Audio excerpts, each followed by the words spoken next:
শুভ সকাল প্রিয় বন্ধুরা, সবাই কেমন আছেন?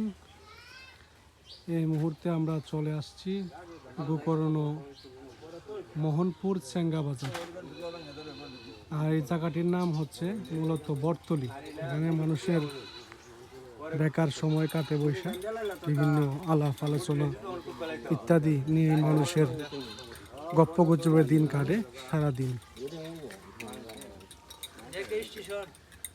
আমার ভাতিজা সজীব। সজীব, কেমন আছো বাবা তুমি? আলহামদুলিল্লাহ ভালো। ভালো আছো? একটা চা বানাও বাবা, ভালো করে একটা চা বানাও। আদা লাগবো? হ্যাঁ, চিনি কম, একবারে চিনি কম। চিনি কম না? আলহামদুলিল্লাহ চাটা মোটামুটি ভালোই।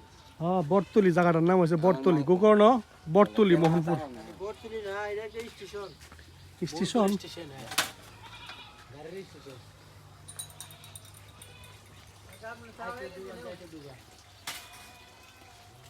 আইতে দোকান যাইতে দুগা।